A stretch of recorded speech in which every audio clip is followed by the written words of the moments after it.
telling them every single day. Appreciate every small assistance that you get. You know, it's not given. Does not come all the time. So you have to help yourself to breakfast. Yeah. So I mean, so I count that people have seen us or seen me grow there. They're like, wow, we've seen you in the process. We've seen you lose everything, lose your mom, or dad, but you're still here.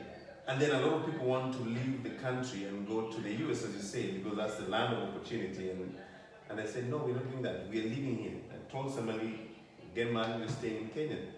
It sounds hard, but God is going to make a way there, you know, and make things happen. And through that, we've had over 100 kids go to school, over 15 graduate university, over 50 go to high school. And, you know, the little resources God gives us here and there, we've been able to work out.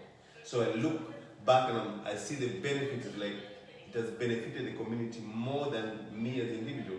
And even raising my son here, walk with him to the slum, come here, he really now tries to understand the world is just, you know, kids grow up in the US, they take a lot of things for granted.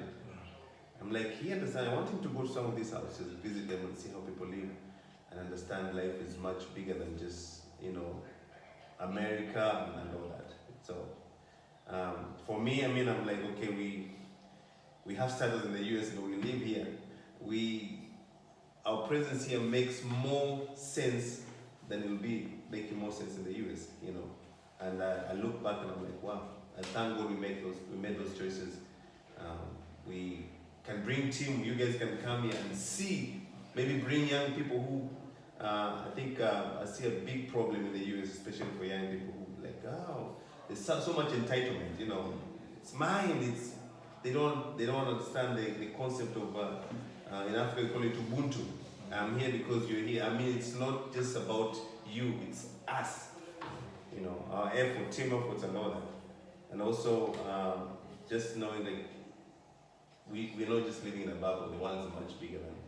And especially the idea for ministry. So the way, for example, how we see the ministry in the United States, how you guys see the ministry here is completely different. Different, very different.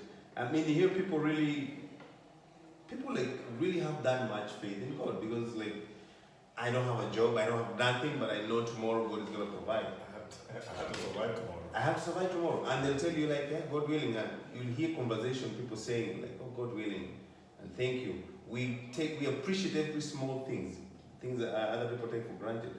Like a kid going to school, like, well, thank you. They'll even cry, oh, you don't see that in the US. Yeah.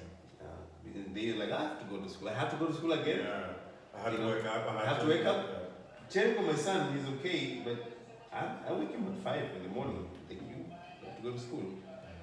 I could easily say, no, I want you to live the American life in Kenya. You just like, no, you go to school. You have to wake up. Like, you know.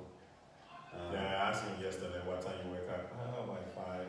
Really? By 5? Yeah, because I had to go to school. Yeah.